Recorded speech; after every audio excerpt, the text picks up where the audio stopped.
Kayo ba'y nakarating na sa Cavite de Boracay na matatagpuan sa Marine Barracks, Ternate, Cavite sa Katungkulan Beach Resort?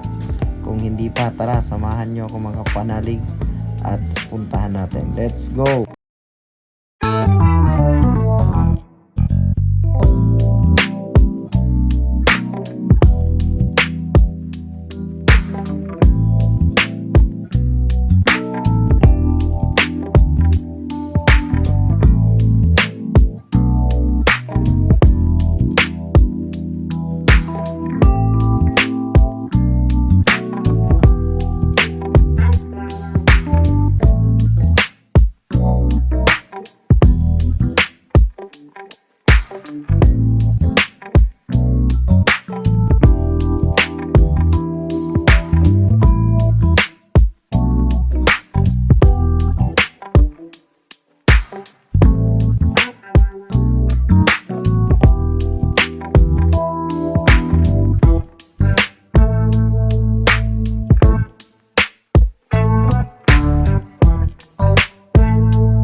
So yun, approaching na nga tayo mga kapanalig dito sa Cavite de Boracay. Trivia pala mga kapanalig, dito yung training center ng Philippine Marine Corps. So ayun, pag pumunta kayo rito, may makikita kayong nag-training na Marines. So yun, at nagluto tayo ng tuge with hipon. So ayan, ang bilis ng transition mga kapanalig, luto agad. So yan, nakakatakam ha. So yun, pag pumunta kayo rito, at yan yung inihaw na isda at puset. Ayan mga kapanalig, tamang tama to, saktong sakto talaga dito sa tabing dagat. At ganito yung ulamin nyo, kakainin nyo, pwedeng pang pulutan, tanpuluts. So yun, binaliktad na tayo mga kapanalig ha, sa mga nagbabalak ngayong paparating na summer. Napakaganda dito mga kapanalig, promise magugustuhan nyo talaga rito. Kaya ano pang inaantay nyo, iyain nyo na yung inyong mga kaibigan, mga magulang, mama, papa, yung mga anak nyo.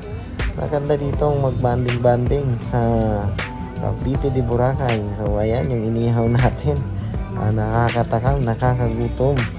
So ayan, lapit na yung maluto mga kapanalig. Yung isa dyan bagong salang. So ayan, may dala din tayong alimasag. At ayun, malapit na. Ayan mga kapanalig, yung dala-dala naming ulam. At ituturo ko kayo dito sa tabing dagat ano mga activity nila. Ayan, no? Daming naliligo mga kapanalig. So napakaganda ng tanawin ng kapaligiran. Talagang kung nature yung hanap nyo, highly recommended dito mga kapanalig. Pero pagpapasok kayo dito, may entrance fee 100 pesos. At ang ano pala dito kapanalig, bawal yung foreigner. So pag may foreigner kayong kasama, hindi sila makakapasok.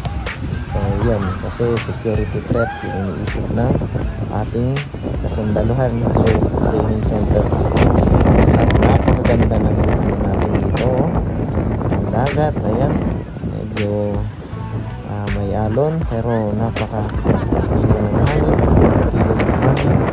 So kung nature lover kayo, talagang highly recommended dito mga kapanalig. So ayan, yung mga at paakyat nga kami dito mga kapanalig para tingnan yung overlooking. Ito pala yung tinatawag ng Stairway to Heaven.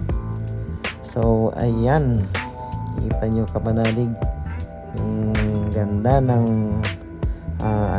Katungkulan Beach Resort. Ayan yung itaas niya. Dito daw kapanalig sila yung mga Marines nagpapaputok ng mga mortar at yung mga baril, mga 50 caliber. So yun, at sa likod may helipad. So ayan, kitang-kita mo yung yung Carabao Island, yung isla na yon, at kita rin dito yung El Fraile. So ayan, yung pagbaba ko medyo takip silim. So ayan, pauwi na tayo. Mga kapanalig, don't forget subscribe and follow sa ating YouTube channel para updated ka sa aking mga susunod na video. Salamat and peace out.